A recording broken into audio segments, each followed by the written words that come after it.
दोस्तों, एक बार फिर अब आप सभी का हमारे इस वीडियो में स्वागत है। और मैंने आपको पिछले वीडियो में बताया कि हम किस प्रकार अपने कर्मों द्वारा ईश्वर को प्रसन्न कर सकते हैं। निस्वार्थ कर्तव्य का पालन करते हुए अगर हम अपने जीवन की राह पर चलते हैं तो हमारे ईष्ट देव हमसे अवश्य प्रसन्न होते हैं। तो दोस्तों, ये बात मैं समझता हूँ कि आपको काफ़ी हद तक ऐसा लगता होगा कि मैंने जो आपको बताया है कि कर्तव्य पालन से बढ़ करके दुनिया में कोई भी दूसरा कर्म नहीं है या कोई इससे बड़ी साधना या पूजा नहीं है। मैंने आपको यही बताया।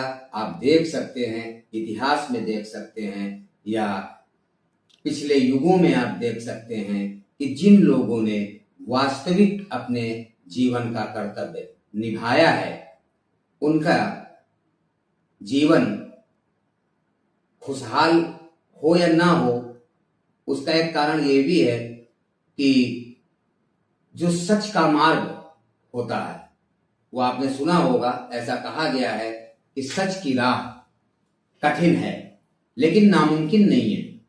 अगर हम ये मन से दृढ़ निश्चय करते हैं कि कठिनाइयां चाहे जितनी आए या जो कुछ भी आए, लेकिन हमको अपने कर्तव्य पथ से डिगना नहीं है।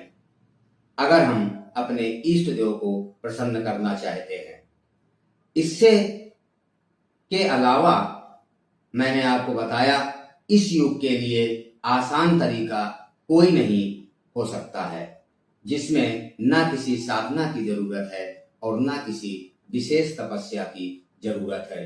अगर जरूरत है तो अपने कर्तव्यों का सही ढंग से निर्वाह करना और अपने प्रभु का धन्यवाद करना, और इसी के सहारे अगर हम अपने जीवन को आगे बढ़ाते रहते हैं, अपना जीवन चलाते रहते हैं, तो वह व्यक्ति ईश्वर को अति शीघ्र प्रसन्न कर सकता है।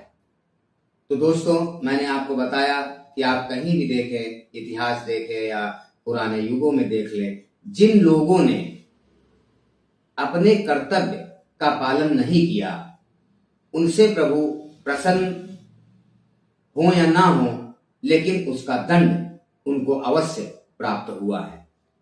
जैसे कि आप महाभारत में ही आप देख लीजिए, जिस समय महाभारत में बीच सभा में द्रौपदी जी का चीरहरण वाला प्रस्ताव जिस समय पास होता है और उनके साथ ये घटना घटती है, वहां पर एक से एक बड़े ज्ञानी पराक्रमी सभी लोग मौजूद थे।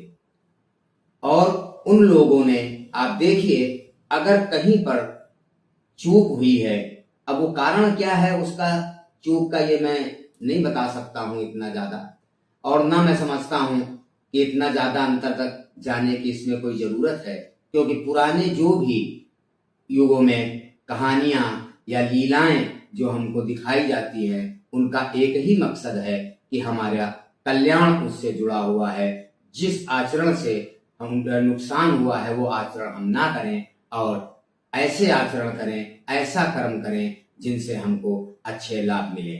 बस इन कहानियों का मकसद यह है कि हमको धर्म और अधर्म का फर्क समझना चाहिए और ईश्वर के प्रति हमारा जो प्रेम है, आकर्षण है, वह बढ़े, ध्यान केंद्रित हो।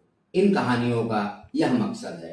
तो दोस्तों, मैंने आपको बताया कि महाभारत में उस समय आप देखिए सभी लोग मौजूद थे। उन लोगों से कोई विशेष चूक ना हो करके आपने देखा कि सभी ने, कोई किसी ने, दुर्योधन के अलावा या उनके कुछ मित्रों के अलावा सबने कोई गलत नहीं किया था। अगर उनकी गलती थी तो सिर्फ इतनी गलती थी कि उनका कर्तव्य जो उस अवस्था में, उस समय, उस सिचुएशन में जो उनका कर्तव्य होना चाहिए था, उन लोगों ने, उन महापुरुषों ने उस समय अपने कर्तव्य को नहीं निभाया। जैसे कि मान लीजिए सभी बूढ़े बुजुर्ग शक्तिमान सभी बैठे थे, लेकिन किसी ने इस घटना का विरोध नहीं किया, चाहे वो भीष्म पितामह जी रहे हों, चाहे वो द्रोणाचार्य जी रहे हों या अन्य रहे हों, तो कर्तव्य उस समय हमारा क्या कहता है? कर्तव्य तो यही है ना कि अगर किसी स्त्री के साथ या किसी व्यक्ति के साथ गलत हो रहा है तो उसका विरोध करना हमारा कर्तव्य है, ना कि उसका समर्थन करना हमारा कर्तव्य है, ना कि उसको चुपचाप सहन करना हमारा कर्तव्य है। फिर खास करके उस व्यक्ति के लिए जिसको भगवान ने हर तरह से सक्षम बनाया हो। जैसा कि मैंने बताया, उस सभा में एक से एक पराक्रमी, ज्ञानी, सभी कुछ मौजूद थे, लेकिन फिर भी क्या उस समय किसी ने अपने उचित कर्तव्य की ओर ध्यान दिया, सही कर्तव्य निभाया? उनके पिता को ले लीजिए, दुर्योधन के, क्या उन्होंने असली पिता होने का कर्तव्य निभाया? वहां उनको दुर्योधन को नहीं रोकना चाहिए, या जो बूढ़े बुजुर्ग बैठे थे उन्हें इस घटना को रोकने का प्रयास नहीं करना चाहिए था? अगर नहीं किया तो उसका परिणाम भी आप सभी को मालूम है कि भगवान ने सभी को दंड स्वरूप उनको उनकी अवस्था तक पहुंचाया। और उसके विपरीत उसी समय एक व्यक्ति ऐसा भी है जिसने अपने कर्तव्य का पालन किया, जिनको शायद आप जानते भी होंगे, जिनको विदुर जी का नाम आपने सुना होगा।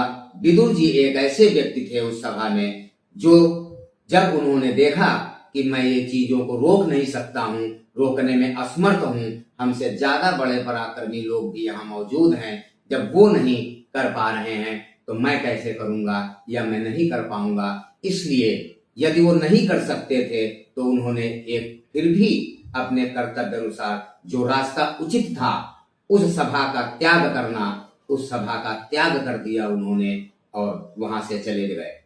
आप देखिए, इसीलिए जब भगवान कृष्ण जी ने विदुर जी के ऊपर विशेष कृपा प्राप्त हुई और बाकी जो अन्य लोग थे जिन्होंने इस घटना को चुपचाप बैठे आंखें बंद करे हुए देखते रहे, उनके भी अंजाम आपने देखे होंगे महाभारत में क्या हुए। तो दोस्तों, मैं यही कहना चाहता हूं कि अगर कोई चीज ईश्वर को प्रसन्न करने के लिए अगर पर्याप्त है तो वो हमारे कर्म और हमारा कर्तव्य है। जैसा कि मैंने बताया, हर व्यक्ति का हर किसी के लिए अलग कर्तव्य है। जैसे आप सामाजिक है तो समाज के लिए आपके कुछ कर्तव्य बनते हैं, आप कोई पद पर हैं तो उस पद के कोई कर्तव्य बनते होंगे, या आप किसी पेशे में हैं तो उस पेशे के कोई कर्तव्य बनते हैं। उन कर्तव्यों का जो व्यक्ति सही ढंग से निर्वाह करता है, वास्तविक ईश्वर की भक्ति और ईश्वर की कृपा उसी व्यक्ति को प्राप्त होती रही है। आप किसी के लिए भी कहीं पर भी आप एग्जाम्पल तौर पर देख सकते हैं कि कर्तव्य को पालन करने वाला व्यक्ति ही आगे जाकर के सफल हुआ है, या उसका नाम और जो कुछ भी वो सब उसने प्राप्त किया। चाहे वो इस युग में ले लीजिए, जो हमारे महापुरुष हुए हैं, विवेकानंद जी हों, महात्मा गांधी जी हों, जिन्होंने अपने कर्तव्य का पूरे जीवन पालन किया। जैसा कि आप गांधी जी के विषय में भी आप जानते हैं कि गांधी जी ने अपने जीवन में सत्य अहिंसा का पालन, जो कि एक हमारा कर्तव्य ईश्वर का बनाया नियम है। ईश्वर कभी नहीं चाहता कि आप आपस में बैर करें, आपस में लड़ें, एक दूसरे से हिंसक हों और असत्य बोलें। तो ईश्वर के द्वारा जो बनाया गया नियम है सत्य और अहिंसा का पालन करना, गांधी जी ने उसी कर्तव्य का पालन, उसी धर्म का पालन जीवन भर किया और उसका परिणाम आप सभी जानते हैं, आप सभी देख रहे हैं कि उनका हमारे देश के लिए या हमारे राष्ट्र के लिए, विश्व के लिए क्या सम्मान है और क्या ख्याति है उनकी, क्या उपलब्धियां हैं उनकी। उन्होंने जीवन में बहुत कुछ ऐसा प्राप्त किया जिसकी शायद उन्होंने या लोगों ने कल्पना भी नहीं की होगी। दोस्तों, अगर ईश्वर को प्रसन्न करना है, उसका सबसे सरल उपाय जो है वह यही है कि हमको अपने जीवन में अपने कर्तव्यों का, अपने कर्मों का सही ढंग से निर्वाह करना चाहिए। तो दोस्तों, कर्तव्य जीवन का मूल है। जो व्यक्ति कर्तव्य से परे हट करके कार्य करता है, उसके जीवन में कठिनाइयां, परेशानियां, मुसीबतें सभी कुछ प्राप्त होने के बावजूद भी बनी रहती हैं, उसको वह सुख शांति कभी प्राप्त नहीं होती है। और उसका एक कारण यही है कि उसके इष्ट देव, भले हम ये जानते हैं या सोचते हैं कि ईश्वर हमसे प्रसन्न है, मैं बहुत कुछ कर रहा हूँ, लेकिन वास्तविक रूप से इष्ट देव उससे प्रसन्न नहीं होते हैं।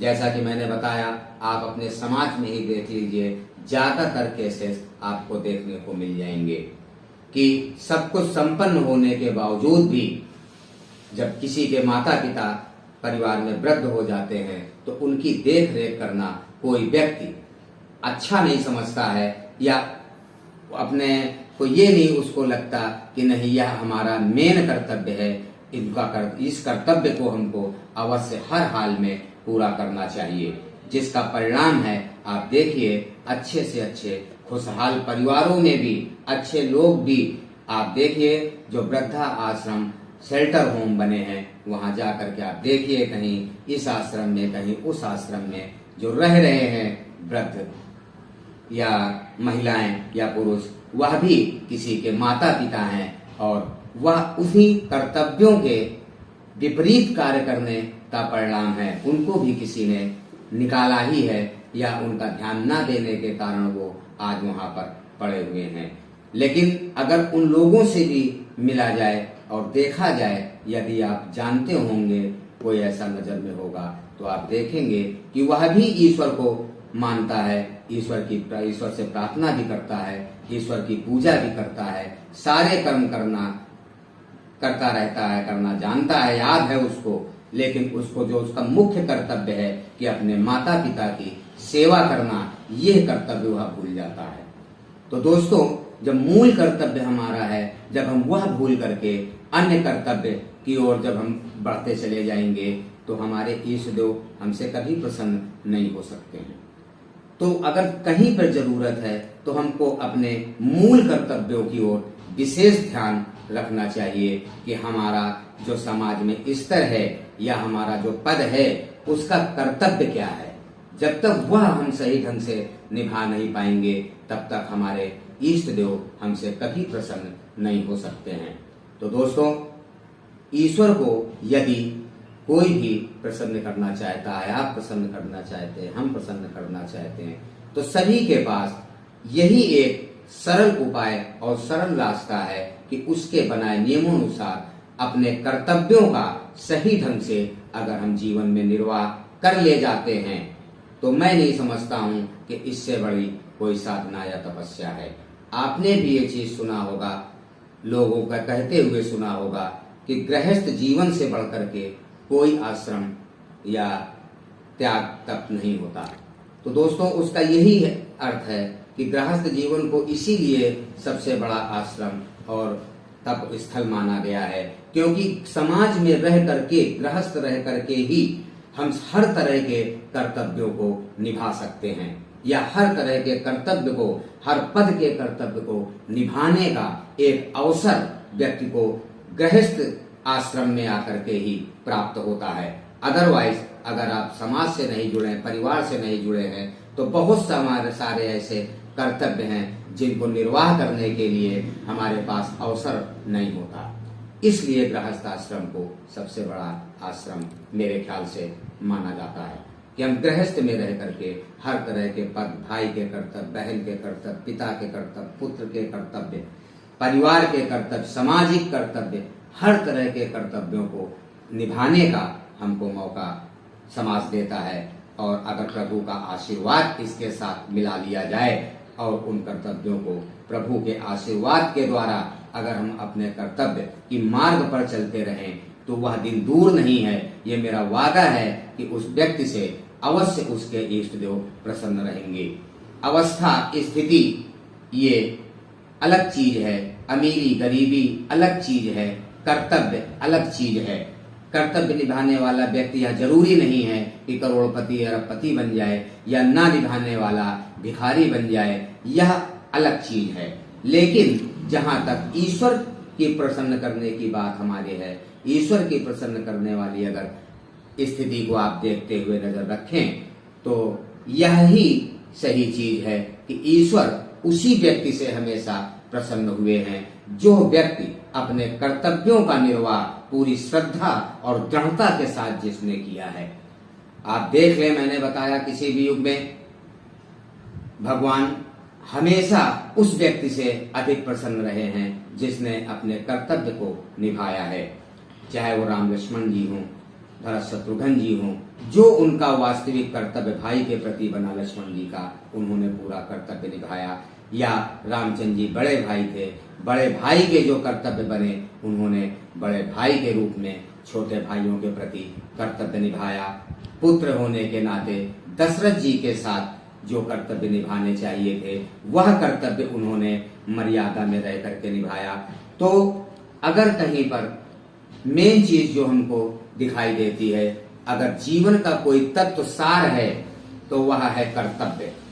सोचना, प्रेम करना, ये मानसिक अवस्था है। कर्तव्य एक्शन है जो हमको फील्ड में दिखाई देता है। तो दोस्तों, जब हमारे विचार शुद्ध रहते हैं, ईश्वर को प्रेम करते हैं, उनके बनाए नियमों का पालन करते हैं, तो हम निस्वार्थ कर्तव्य के मार्ग पर भी आसानी से चला जा सकता है। बशर्ते, जैसा कि मैंने शुरू में ये चीज बताया, जब आप ईश्वर से निस्वार्थ प्रेम करने लग जाएंगे तो आप मान अपमान, आप ये लाभ हानि, इन चीजों से अलग हट करके आप सोचेंगे, तभी आप निस्वार्थ कर्तव्य करने में सफल होंगे। जब तक आप लाभ हानि, मान सम्मान, स्थिति, अवस्था, इन चीजों के सांसारिक चक्कर में पड़े रहेंगे, तब तक आप निस्वार्थ कर्म कभी नहीं कर पाएंगे। आप जरूर किसी न किसी कर्तव्य से चूक जाएंगे, डिगना पड़ जाएगा आपको, क्योंकि संसार, मैंने बताया, जटिलताओं से भरा हुआ है। हर अवस्था, हर सिचुएशन एक जैसी नहीं होती। आज जैसा हमारा समय होता, आने वाला समय हो सकता वैसा ना हो पाए या ना रहे, या पिछला समय वैसा नहीं था हमारे अनुकूल, आज अनुकूल है। तो समय हमेशा आपके अनुकूल नहीं हो सकता है। अगर अनुकूल समय को बनाना है तो हमको समय के अनुसार ढलना होगा। समय आपके अनुसार नहीं चलता। इसलिए अगर मन में कोई बात, कोई विश्वास अगर जमा करके रखना है तो वह यह रखना है कि अवस्था, स्थिति कुछ भी हो, सिचुएशन कोई भी हो, हमको अपने कर्तव्य मार्ग से हटना नहीं है। हमारे जो कर्तव्य हैं, हम उनका निर्वाह करते हुए ही अपना जीवन बिताएंगे। जब ऐसा संकल्प आप अंदर से रख करके समाज में अपने जीवन को बिताएंगे तो वह दिन दूर नहीं है जिस दिन ईश्वर की कृपा आप पर बरसेगी और आपके इष्ट देव भी आपसे उतना ही प्रेम करेंगे जितना आप उनसे करते हैं या जितना आप सोचते हैं। भगवान, मैंने बताया, सभी संतानों के साथ निष्पक्ष रहते हैं, सभी से वो अथाह प्रेम करते हैं। अगर कमी है तो वो हमारी आपकी है कि हम उनके लेवल का प्रेम नहीं कर पाते या उनके लेवल का कर्तव्य नहीं कर पाते हैं। तो दोस्तों, मैंने जो बताया कि अगर निस्वार्थ प्रेम के बाद दूसरी कोई चीज है जो हमको ईश्वर को प्रसन्न करने में मदद करती है तो वह है निस्वार्थ कर्तव्य।